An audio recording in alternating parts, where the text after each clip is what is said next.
Hi, Kyle. Welcome. Welcome to the Brave Entrepreneur Podcast. I am your host, Jena Rodriguez. Entrepreneurs are leading the way and creating a whole new level of possibility. Each week, listen in to hear how brilliant entrepreneurs share their brave secrets. Entrepreneurship is not the easy way. It is the brave way. Now let's get our brave on.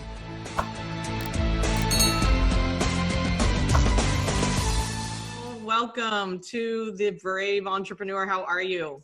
Oh, I'm so excited to be here. I'm doing great. Well, all the better for always hanging out with you. You always Yes. day and life with my week with so much joy. So thank you so much for having me on your show. I really appreciate it. You are so welcome. I've been looking forward to this conversation. We have a lot of, we know each other already from another, a friend of ours, right? And Jessica and Christy, and we'll give them a shout out. and yes, and so yeah, we have a lot in common, especially the word courage, right? That certainly relates to what I'm all about and the brave conversation. So first and foremost, tell everybody where you're calling in from. It's always an interesting question. I want to come up with something fun. It's like virtual reality. Yes. Inside the giant purple grape. No, I'm actually calling in from the North Bay of San Francisco in Marin. Close enough to a grape. Right? No, wonderful. Yeah, we're both in California now, and so we're all in the same time zone, which makes life a little easier. But yeah, I just like to give context. Number one, you have an accent, so people may be wondering tell everybody where you're from. I usually ask the audience 3 guesses. They'll have to like write in and ask you, but I'm born and raised in Cape Town, South Africa. The accent's slightly diluted. I've traveled a bunch and lived in many different countries, and I think I found in America, when I speak with a very rich South African accent, like they'll double take on certain words. And so, right. But Cape Town, South Africa originally. Awesome. Yeah. See, I didn't even guess that. I wasn't sure, right? Because it's very different. And, but I love accents, and that's the thing. You could be calling in from there or, of course, California. And so tell us a little bit, just so everybody gets to know you. What is the work that you do in the world? Thank you for asking. The work I do in the world is encouraging the future. So it really is about working with leaders and organizations of all different sizes. When our business started, it was generally VC-backed startups, founders, entrepreneurs who were migrating out of corporate world, looking to invent new things. We started to take on a lot of SMEs, and then our previous audience from a previous life was generally majority Fortune 500s or Fortune 1000 organizations, and we have now that seems to be the dominant audience for us. But we tend to go in generally from an advising, consulting, guiding, facilitation sort of a lens. Those are the different hats we get to wear based on the situation. And we create experiences. Before COVID, we were very much a live in-person experience, anything from events and programs to long sort of consulting based engagements where we are facilitating those organizations to breakthroughs, generally in the areas of culture, how to optimize their performance and the connectivity of their culture, unlocking strategy, which is where they're trying to go, who they're trying to create things for. So what are those strategic drivers on horizons 1, 2, and 3? So close in and far out. And then innovation, which was what are we making? What are we actually putting into the world? So a lot of it is coming up with new things, facing fears, hitting courageous decisions, courageous choices. And now in the last year, very deeply, we've really doubled down on systemic change. So facing old paradigms of thinking so we can shift perspectives in a courageous way to start addressing way out of date old systemic models that are now necessary for shifting and changing. So that's at the heart of a lot of what we do. And it's very exciting, hard work, but very exciting work. Very rewarding.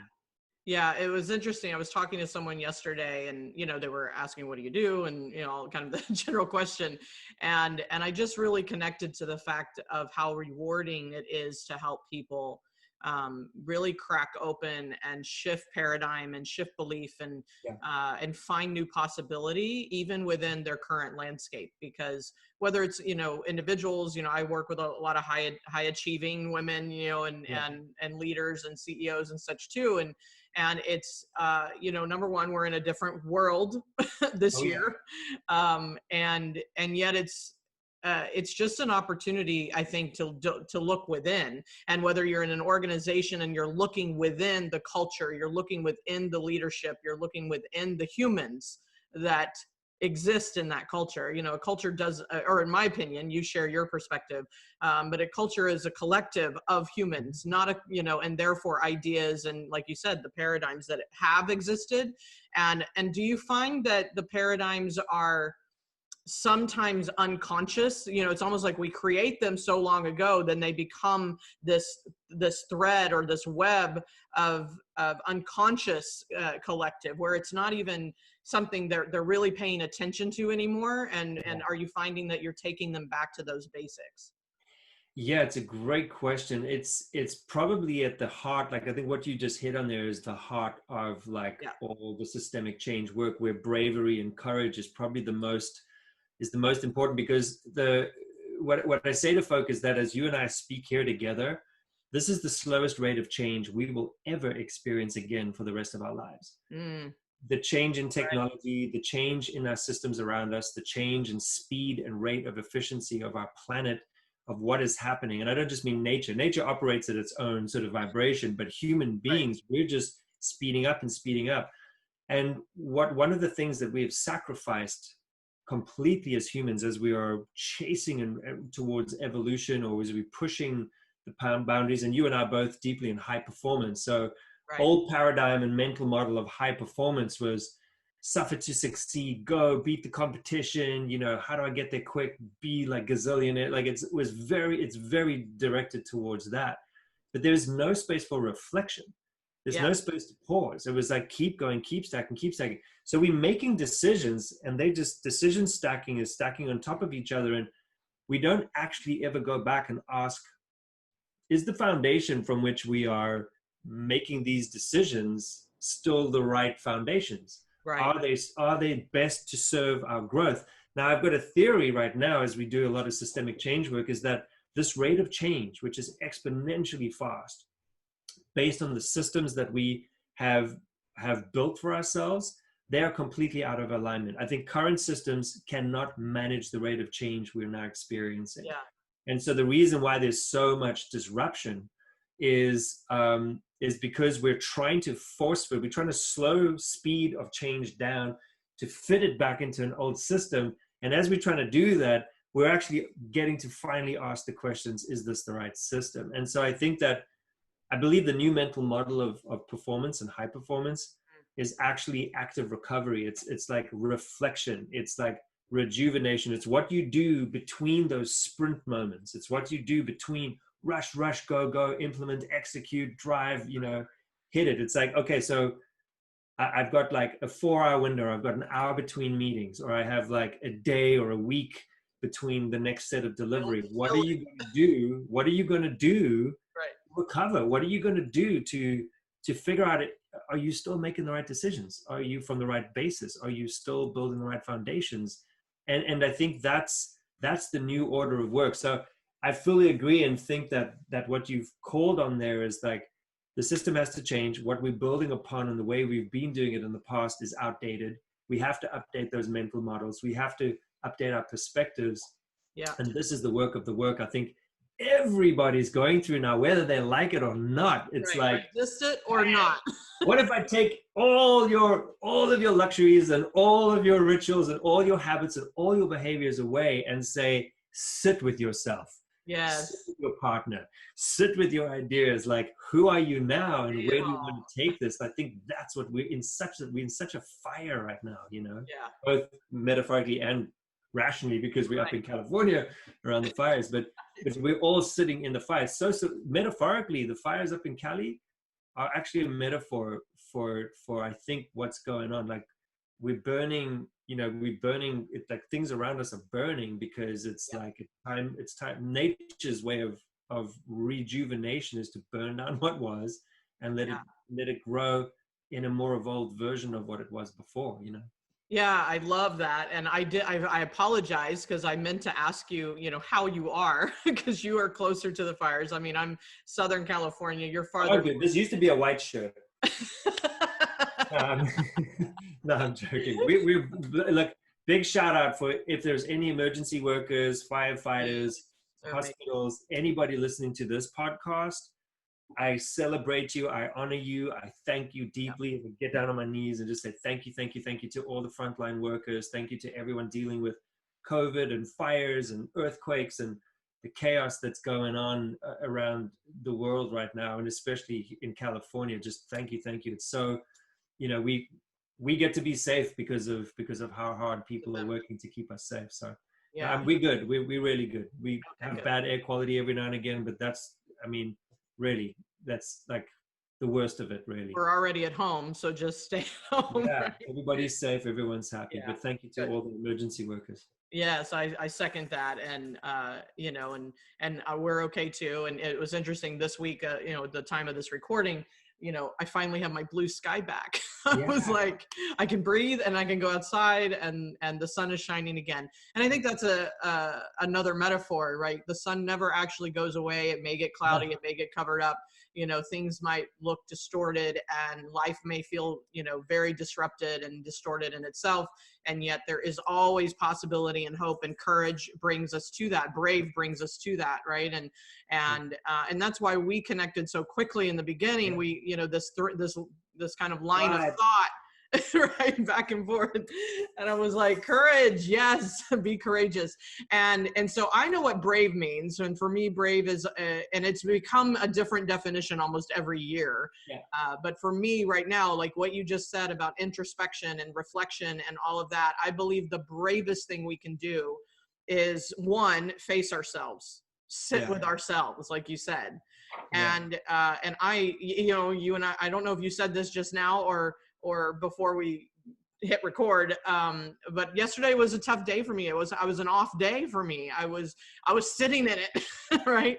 And then I recognized that life is about the bounce back factor. It's about the, having the resources, the tools, the mentors, the people in our lives, or the companies that come into these situations that are so disruptive and the human mind can't make sense of, and to kind of give people the sense of certainty, even though it doesn't really exist, and and the tools to make that happen. And so for brave for me, meaning facing ourselves, but it's also about knowing that living consciously is not the easy way, it's the brave way.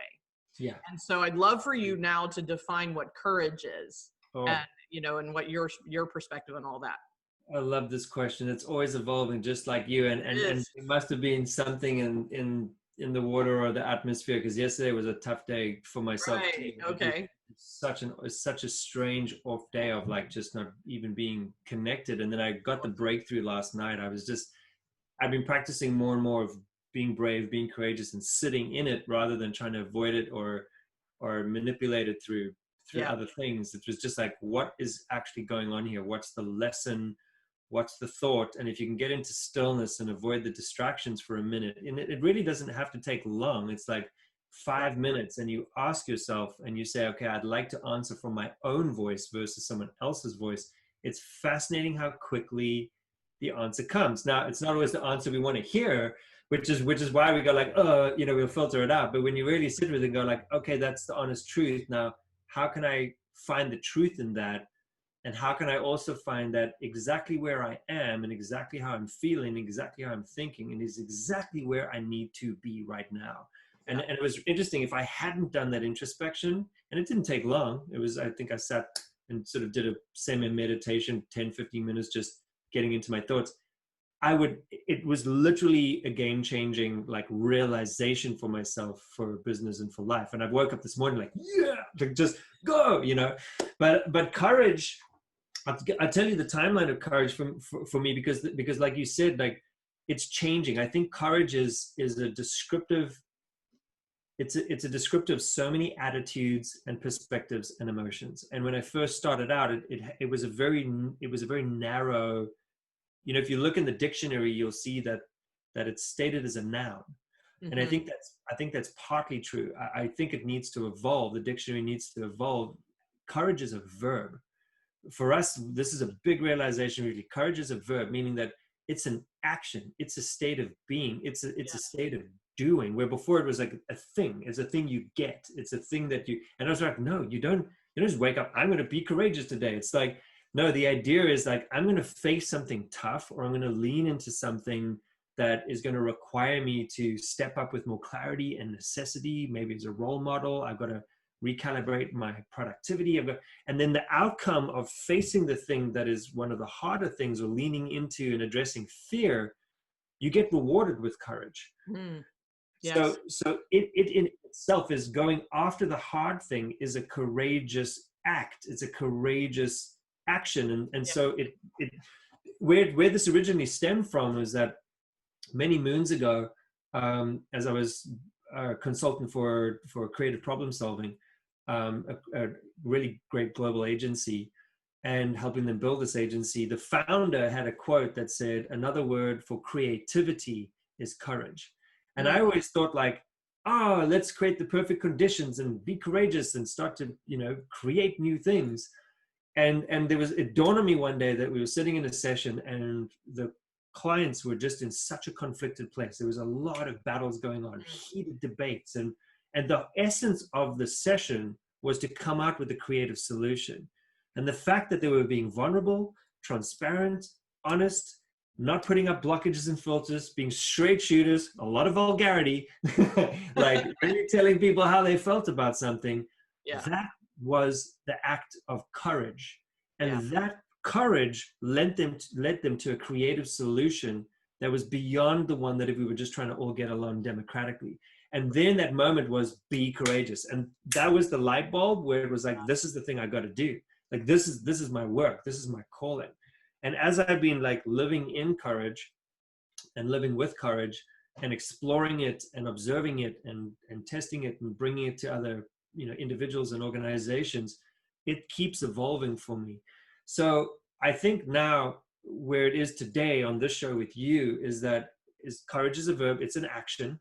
It's something we can do. Like, how do we courage this conversation? How do I courage my morning? How do I courage the next meeting I'm going into? It changes it just by thinking about that. It completely reframes how we think about how we lean into. Am I doing it mediocre? Am I just doing it to get it right? Am I minimal and not possible? Or am I encouraging this? Like, what's the hard thing? And sometimes the hard thing is stopping, saying no, taking a break. It's not just go, go, go. So that's the definition of courage for me right now. I think it's a state of being. Yes. And I think it's a resource that we have inside of us, an abundant resource, but we have to take action in order for it to really reveal itself to us. I love that. I agree with you. Like, brave is, it's, you know, people ask me, you know, it's like, what is brave and what is a brave master and things like that. And, you know, past the facing yourself conversation, I think it is that sense of vulnerability and, you know, in a state of being. Like you said, I say that all the time because it's, you know, and moving in a direction of inspired action and, you know, like finding that from a truth versus, you know, I speak to ego, right? I speak a lot about how the ego mind moves us into conversations that are very, you know, guarded and, you know, politically correct and all that instead of truthful. And so if we're being, you know, egoic, then we're diminishing our ability to be creative, be courageous, be brave, whatever you want to call it. And so I love that. And I love how you are expanding that in a very collective, you know, culture driven, you know, arena, because I mean, you know, it's like if we can impact masses, right, then we raise that consciousness collectively, right? And so so I love that. So I want to take people back now. I kind of like slingshot back a little ways. And so I believe anyway that, you know, psychology talks about we have to create exposure to opportunities, and it's almost like facing ourselves, creating exposure and practice around looking at things and looking at ourselves, being in the reflection, being in the uncomfortable versus the avoidant, right? And versus being avoidant of it throughout our lives. And I think our egoic selves will avoid it at all costs. And so we really have to step into this exposure conversation. So I know you well enough to know that there was probably a process. So I just want to come back to where did you start from? What did you have to overcome in your younger years and basically expose yourself to in order to know this and to be willing to be in the practice of courage? Whew, it's a big question. The Cliff Notes. That's like we could turn this one into a book. It's Yep, there you go. There's something I want to address. Two things as I'm answering the question. The first is from the psychology perspective. There's an interesting shift if I think about psychology. And again, for anybody listening, it's like I have huge respect for that industry. It's industry's helped shape me. It's the work that I appreciate and love. And I also think that there's in some way an opportunity for an update, an upgrade of those mental models. And I think what's interesting is this is answering your question, but it's the linkage to how we approach ourselves through a psychology perspective is often, and if we go see someone and talk to people about things, the general premise, again, old way of thinking, is to focus a lot on our inadequacies and our weaknesses and things that aren't going well, which is like, what was the problem that you had in your life and what were all these things versus our strengths. Mm-hmm. And so what's interesting is there's a space for both, but this idea of pivoting to helping people understand that we don't only advance through looking at what's kind of wrong and the problems that we've overcome and faced, but it's also looking at what was the strength that was present there before the challenge even happened that you actually tapped into to get through it. And yes, there was stuff, and we can work through those stuff, like the problems we have with, most of it comes down to, I think it was my mom or my dad or, or like somebody, like it really just comes down to mom and dad often. It's like, it's how you're raised. You know? We have a lot on our shoulders, man. A lot on our shoulders. But what's also interesting is the resilience and the determination and the creativity and the courage that is present, and the fearlessness that is present in young kids when they're born. They're just born with so much like trust and joy, and then over time it kind of gets whittled away just by the nature of our human existence. So my journey started, interestingly, when I was younger, I did go through a bunch of stuff. I mean, I was raised in South Africa during the times of apartheid,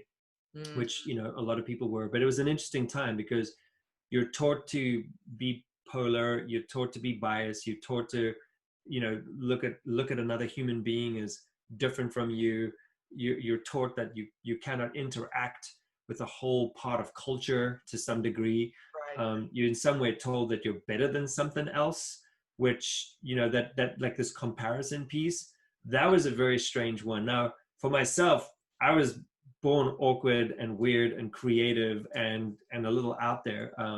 Pretty much every school report was saying like, you're just always daydreaming and I didn't physically grow, mature fast enough. So I was bullied pretty hardcore. I was like, I've been reflecting over the last while, like I went through a lot of tough stuff.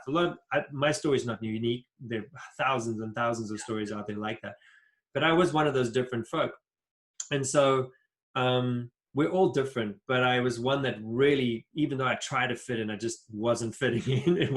I wasn't making the connection, or people just weren't having any of it. So that made for a very interesting life, quite a dual life as well. So although there's already a lot of like separation and segregation, there was also that for myself inside of my own communities. And so there was quite a fight to kind of step into, well, who am I? What am I good at? How do I overcome battles? How do I overcome hardship? How do I overcome like verbal bullying and physical bullying, and just this thing of being told you don't fit in and you're not like us and this and all those rest things. Like there was a courage story that started to build early, and I found a lot of solace in music. So I still do perform and record, and I thought that I was going to be like, my goal was to be a rock star on stage raging around the world, and we got to do that for a long time. I got to really live out that dream. to the fullest extent in a smaller cosm than a global like phenomenon cosm, but still really good. And the other side of that was creativity was a massive outlet. So I followed creative tracks all the way through. And like I mentioned, the founder of George Prince, who said that another word for creativity is courage. I realized that the act of courage was being able to get your opinion out there in a different form. Right. If I can't just sit and have a human conversation, I could create a piece of music, I could create art, I could create something and put that out there. And that was a way to start building self-confidence. That was a way to start having a different conversation with people. And then suddenly when our band was successful, all those people that were very like, were blocking me on my growth, suddenly were like, you're in a band, and wow, can we come to the show? And that's so amazing. And you're so courageous. And how do you get up on stage and do these things? And that started to change my life, completely changed my life.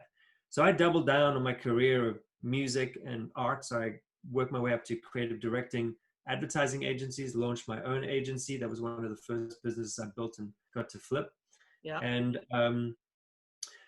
And through that journey, I was like, okay, what's beyond creativity? Like, where does creativity come from? And then I got into insight-led innovation, and I got to help build a company around doing that work, going around the world, getting into people's homes, getting into buildings and offices, and having these very deep, courageous conversations about what are we trying to create, tapping people's creativity. Love But that. what I realized as well is that there was a point where organizations block creativity because they can't fundamentally see the profitability in a brand new idea yet. And so then I migrated into the human aspect, which is, okay, so people are in the way of getting the creativity necessary out into the world. So I've spent a lot of time moving from creativity and innovation into human dynamics, into leadership. And so where we are now with this work with Be Courageous is I find that almost every single project that I've ever done in my life is actually perfectly synchronistic to something I need to learn in my life or I need to overcome. Absolutely. And so work stopped being work like long ago, like more than a decade ago. It was like, this is a lifestyle. I wake up going, how can I now fundamentally live out my best, fullest expression of myself? How can I put the gifts that are uniquely mine into the world, regardless of what anyone else says? How do I follow this purposeful feeling I have inside of myself that I'm destined to do something that makes impact without restricting myself or being blocked by the forces outside if it's pushing on boundaries and pushing on status quo? And so as I'm living that on a daily basis, I've found that everybody's going through it. Everybody has their version of this story. And I was like, well, this is the work. Here's the work.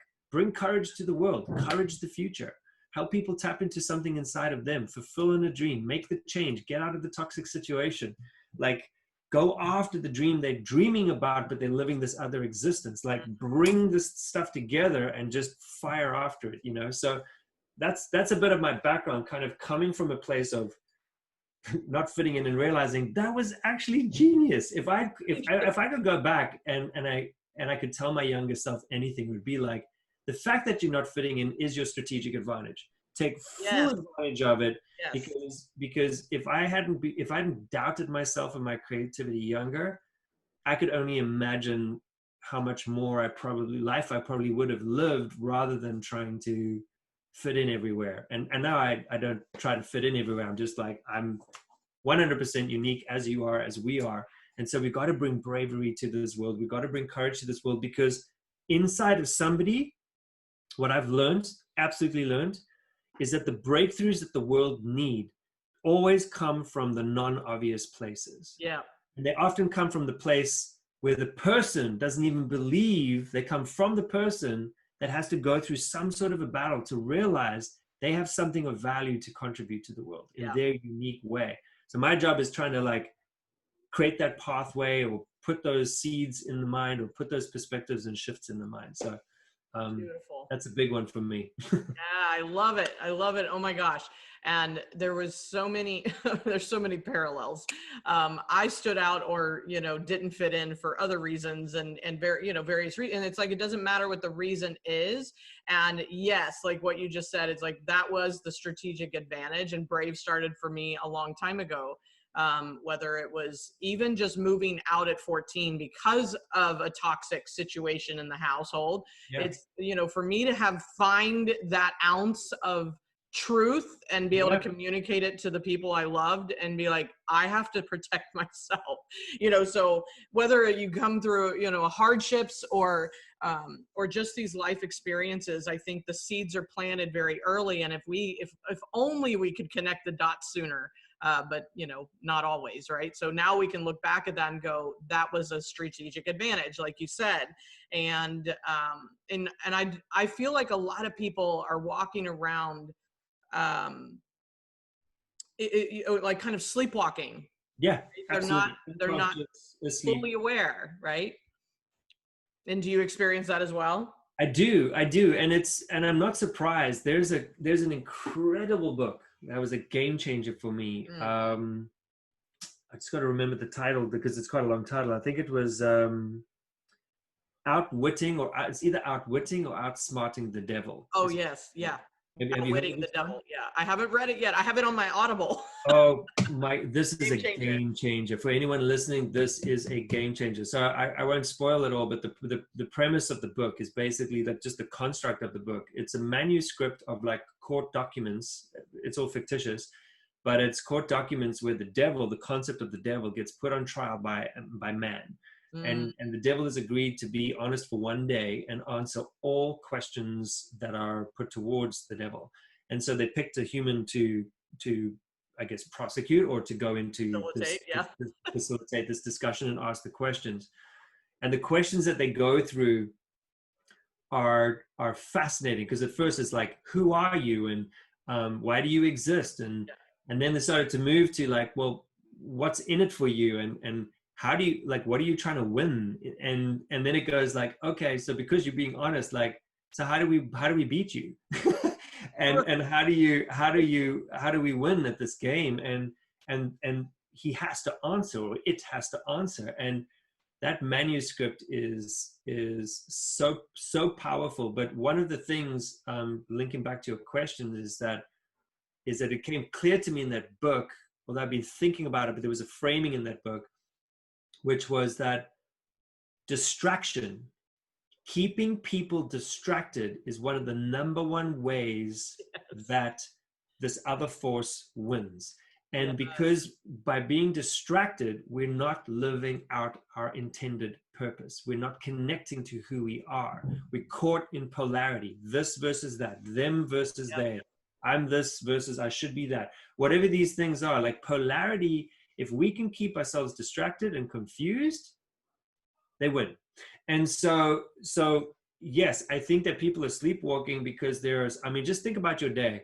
Most of the day, and for most of the people listening, I know that to be true, that during your day, think about how many times you have to fight for your concentration to come back. You have to fight to avoid a distraction. You have to fight to stop scrolling. You have to fight to stop the easy, convenient things that we drift off into. Right. In that fight, how much time do we have at all? Like, how many people that are listening to this are scheduling every morning before you pick up your phone and look at media, before you look at everyone else's demands are of you of the day? Do you carve out time for you? Do you carve out time for like, oh, who am I again? Why am I awake? I'm super stoked to be alive. What am I going to do with this day? What are the things that are going to advance me and bring me like courage and perspective and joy into this day? Most of us don't do it. And if we do, trying to maintain the consistency of that is so hard. So the sleepwalking and the unconscious, and no disrespect to anybody, because I have to battle every single day. It's a practice. Like, too. It's like, it's a practice. It's like, I've even got like a kid lock on my own phone. 15 minutes, your social time is up.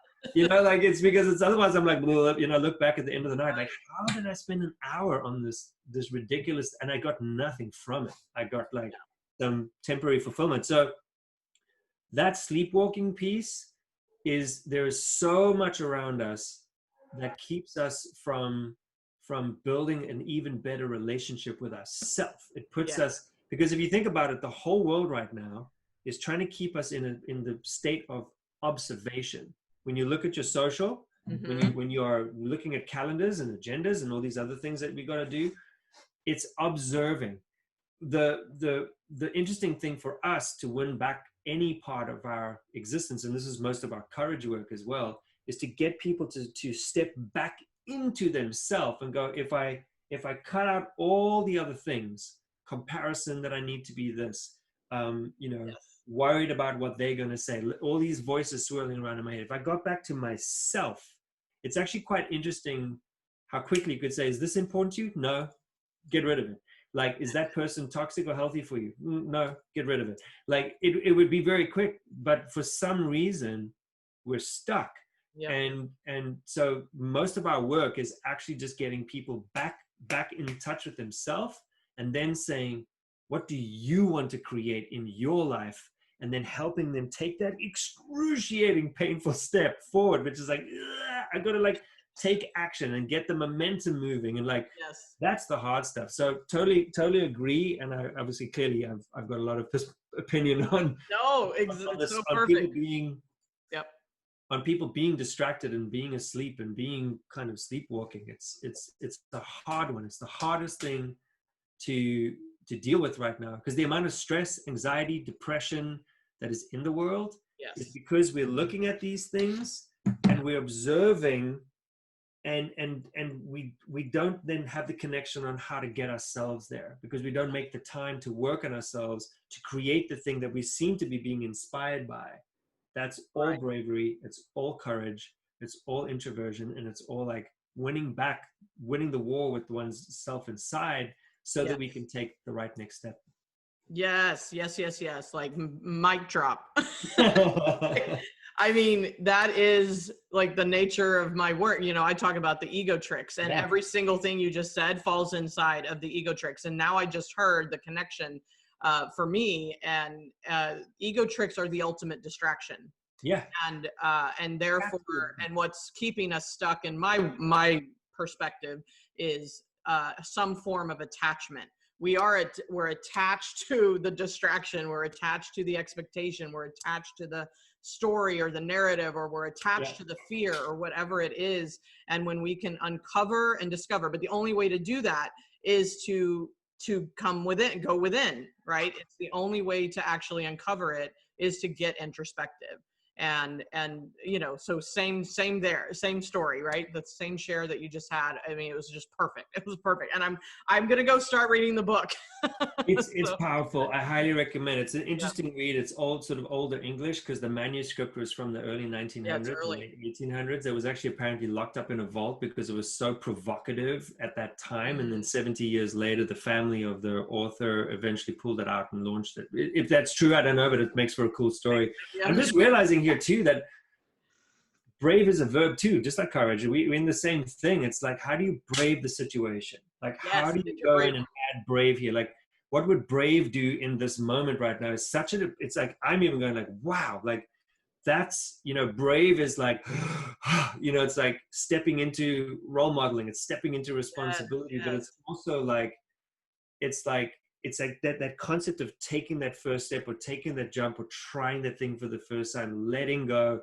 It's so important. But I think in those moments, I felt that as soon as someone does something, even if it's not perfect after they've taken the step, the exhilaration and the emotional uplift and the elevation that people feel when leaning into courage and leaning into bravery, and if you can build a little bit of that in every day, like what's one thing today that I could add bravery to, that I could brave? What situation in this day could I brave? What situation this day could I courage?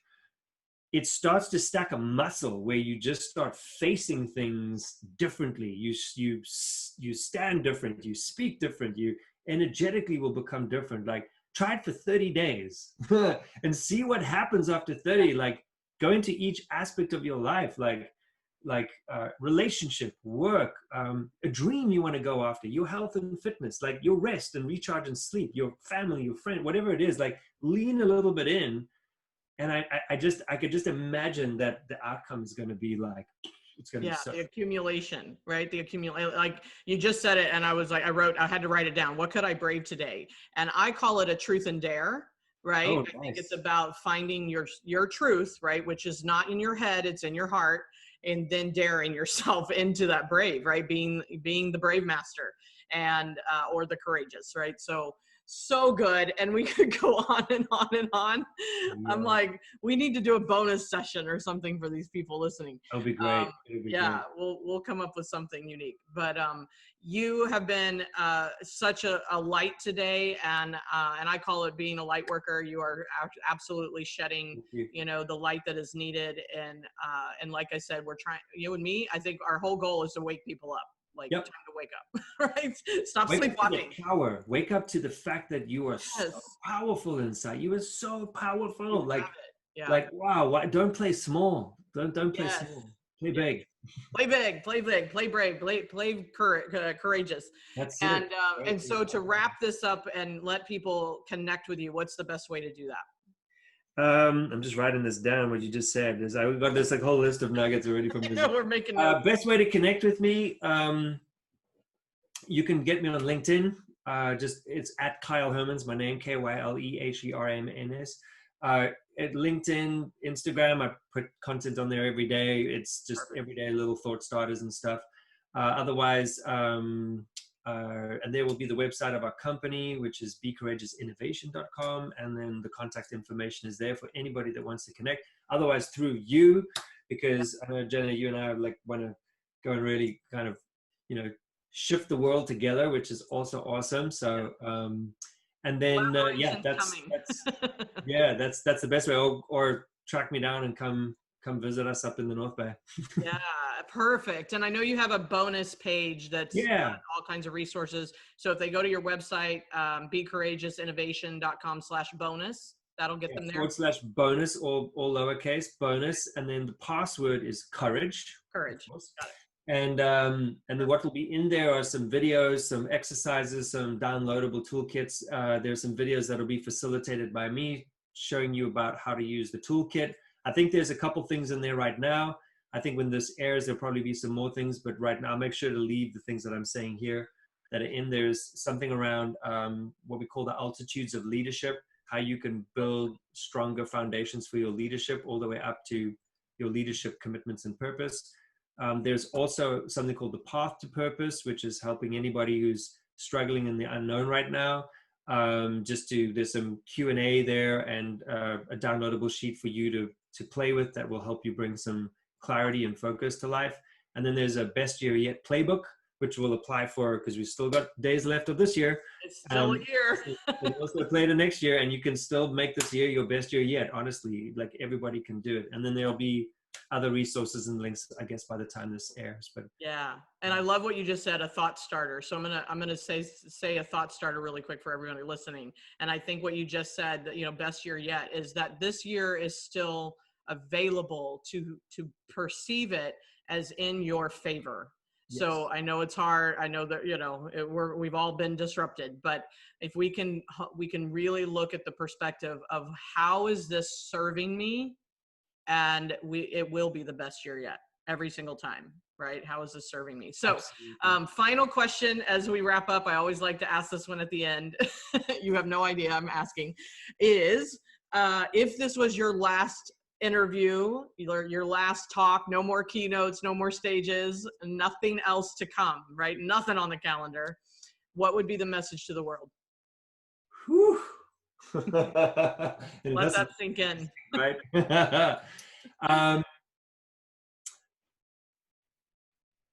My message to the world would be to be courageous, because the level of outcome you want in your life is directly proportionate to the level of courage you're willing to explore.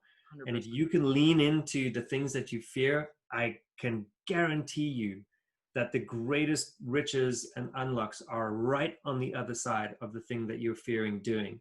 So you just lean in. And I know, Jena, you are there to support your community. You've got the best tools, processes, approaches, mindsets, things that, so you are so, for everyone listening, you are so supported.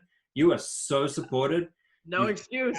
You've got the resource, but that would be my message to the world is don't play small, lean in, Yeah. and go all in on braving your situations, encouraging your situations, because on the other side of that, I promise you, on the other side of that is exactly the things that you need and want. I love it. Love it. Yay. Thank you, Kyle. This has been so amazing, and I appreciate the extra time. And thank you all listeners. And if you got value out of this, please share it. Give us a review on iTunes. Just share with us. Kyle and I both would love to know, what is your takeaway? What are you hearing? This is about introspection. We do these shows to encourage you, inspire you, and show you something new and different. And yet, if you don't take it in and connect the dots for yourself, it's all for nothing. So actually, if I could add one thing, if anybody does connect to me, like DMing me or posting anything or reposting anything, hit me up in direct message and give me the 1 to 3 things that you learned, like from this talk from myself and Jena, because I'm always intrigued about the things we say, and then there's what you connect to and what works for you in your world. And we don't know unless you feed back to us. We kind of just keep going. But if you've got a shift of perspective, if something happened for you, I would love to know. So if you feel courageous enough and brave enough, I promise you, I don't bite. I respond to everything. I love on you. There's no one else responding. I tend to respond back to all that stuff myself. I really believe in building connections. So please send 1 to 3 kind of sound bites. I love that suggestion, Jena. And copy me on whatever you DM Kyle with. Because I mean, it's just, I say the same thing. I'm like, I don't bite, and I love on you instead. So it's beautiful. Thank you again, Kyle. I appreciate you being here, and to everyone listening, let's go get our brave on.